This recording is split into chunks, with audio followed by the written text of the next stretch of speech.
Hello, you're watching New Vision TV News with me, Ruthi Nasejo, broadcast from the New Vision newsroom. We'll take a look at the news around Uganda, around East Africa, around the world, and later in this bulletin, we'll take a look at our Daily Pal of Africa series and also a special report. But before we get into the news around Uganda, the Saturday Vision is out. It is on sale, and those who cannot access the hard copy of the Saturday Vision, the link is on your screen. All you have to do is to subscribe to our e-paper. But this is what you should expect. Pius Bigirimana has been transferred to the judiciary, and then former permanent secretary of the judiciary, Kagole Chivumbe, has been sent on forced leave.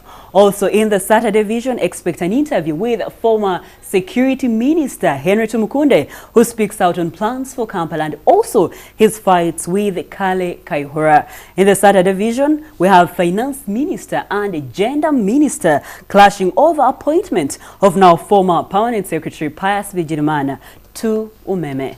Get more stories in the Saturday Vision at only 2,000 shillings. We now move on to news around Uganda. We start from Kampala, Uganda's capital city. UNRA is clearing parts of Clock Tower, former Villa Park, and Nsambya Road Junction to start constructing the first flyover within Kampala Central Business District.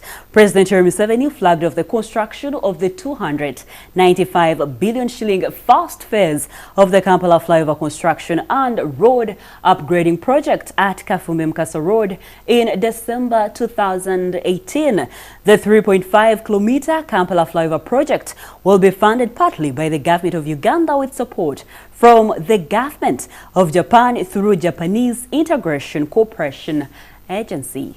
Still in the capital, Kampala, before Ugandans go to sleep today, the country will have picked the next Miss Uganda to replace the reigning queen, Queen Abenacho. Over 20 girls are vying for the crown, and the climax of the contest is taking place now at Sheraton Kampala Hotel. Queen Abenacho will be remembered to have represented Uganda in last year's Miss World competitions, where she came out as Miss World Africa. Coming in from Lira district, over 5,000 youth turned up at Akiboa Stadium for the recruitment into the Uganda Prison Service. This is an ongoing nationwide recruitment exercise in Lango sub-region. It started at Akiboa Stadium on Wednesday. They were subjected to various tests, and many were disqualified of lack of UNEB certificates and result slips. News from Rwanda District. Arias Tumusinguza, the director of Little Angels Primary School located in Bubare Trading Center, Bubare Sub-County, is in detention for allegedly defiling a 14-year-old pupil from the school. Reports indicate that Tumusinguza took the victim in the nearby eucalyptus trees near the school and defiled her. After the act, the victim experienced a lot of pain and informed another pupil, who advised her to escape and inform her parents. According to the Kigezi Regional Police spokesperson Eli Mate, Tumusingize was arrested Thursday and investigations are underway. News from Chikube District. Francis Tunomujuni Kazini, the councillor of Kazirambufi Sub-County, was on Thursday sworn in as the interim LT5 chairperson of the newly created Chikube District, carved out of Hoima. Kazini got 5 votes, defeating Vincent Alpha Pio, who polled 4 votes of the total 9 votes cast by councillors. Kazini immediately named his interim executive committee, where he will also serve as its speaker. The district came into effect on July 1st, 2018, and since then it has been operating without a chairperson. Last year, a section of Chikube councillors rejected a proposal to have interim elections held, but last month they reversed their decision and wrote to the Electoral Commission saying that lack of the political wing was greatly affecting service delivery in the area. We close off the news around Uganda looking at our history. July 26, 1985 was not an ordinary day and went down in history as the day uncertainty shrouded the country. The country had been used to bank robberies, insecurity, scarcity of food and products, but this Friday was different. There was movement of troops in the city and everyone could tell something was amiss. No wonder, just the next day, early Saturday morning, the government of Dr. Milton Obote was overthrown, writing a new chapter in the history of Uganda. Let's take a look. Tomorrow, 34 years ago, was Apollo Milton Obote's last day in office and in Uganda alive.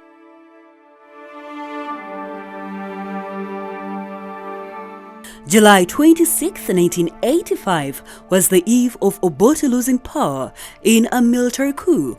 A lot has happened since then, including something which, as the saying goes, must be making him turn in his grave.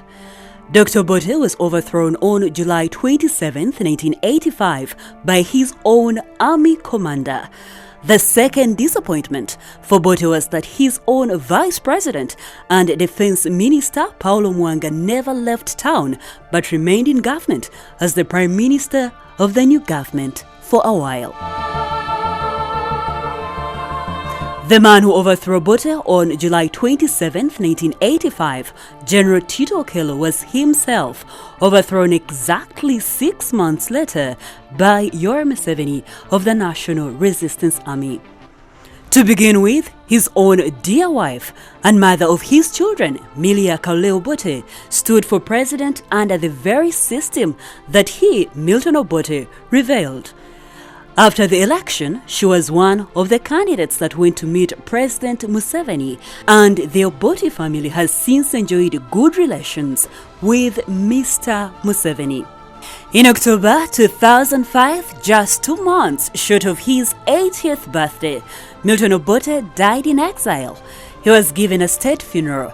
A section of the population celebrated with a day-long feast at Wankulukuku. This is the stadium that developed hastily soon after independence to host the Kabaka's birthday after then Prime Minister Obote stopped the police band from performing for Mutesa II, who was also honorary president of Uganda. As if to drive another coffin in Dr. Obote's already sealed coffin, his successor in family and in politics, Jimmy Akena, who is President General of the UPC party, started enjoying cozy relations with President Museveni to the extent that his wife, Betty Amonge, was appointed to the extremely senior and sensitive portfolio of Minister of Lands, an indication of changing times and Ugandans working together. July 27th thus passes quietly as the Obote factor in Uganda's politics.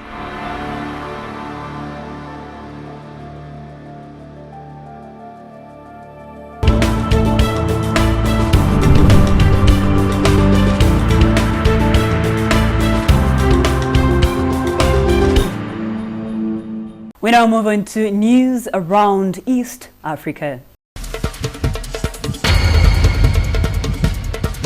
Starting off from Kenya, President Uhuru Kenyatta has invited Botswana investors to set up shop in Kenya and explore the emerging trade and investment opportunities. The president assured the foreign investors of a conducive environment of their businesses to thrive, the same treatment accorded to local companies. Moving on to Tanzania, Tanzania has awarded licenses for the construction of a mineral smeltery and 2 gold refineries to Chinese firms as part of government efforts to generate more revenues from the nation's mining industry. Mining Minister Doto Biteko said the Chinese companies would also soon be awarded licenses for mines, each of which would require investment worth more than $100 million. Closing off the news around East Africa, it's a story from South Sudan. The African Union Special Envoy on Youth, Aya Chebi, met South Sudanese President Salva Kiir in the capital Juba on Thursday. The Minister of Youth, Culture and Sports, Nadia Arop Dudi, accompanied the AU official to the meeting at State House. The AU Special Envoy on Youth also met with different youth clusters in the country and held discussions on challenges affecting them. We now look at news around the world from Tunisia. Tunisia has less than 2 months to organize snap elections following the death of President Beji Caid Essebsi amidst uncertainty over who could step forward to run the North African country. Essebsi, the country's first head of state elected in nationwide polls, died Thursday at the age of 92, triggering fears of political unrest in a country seen as a rare success story following the Arab Spring uprisings. News from Nigeria: a snake burst onto the chamber floor of a state parliament building in southwest Nigeria, sending lawmakers scampering and forcing an indefinite recess, said officials on Friday. The snake appears to have fallen from a roof. The snake appears to have fallen from the roof into the plenary chamber. It did not bite anyone before it was caught and killed by parliament staff, said Omole. News from Gambia: former members of a Gambian death squad known as Jugglers on Thursday accused ex-president Yahya Jammeh of ordering the murder of 2 U.S. citizens in 2013, having already confessed to the killing of a well-known journalist. Since Monday, Gambians have been gripped by live coverage of 3 ex-jugglers, Malik Jatta, Omar Jallo and Amadou Obduje, before the West African country's Truth and Reconciliation Commission. On the last of the hearing before the commission adjourns until August 5th, Obduje, a member of Jammeh's elite hit squad, said the head of state had ordered in June 2013 that 2 U.S. Gambian businessmen, Alhaji Sise and Ibrima Jobe, who he suspended, were planning a coup and should be chopped into pieces.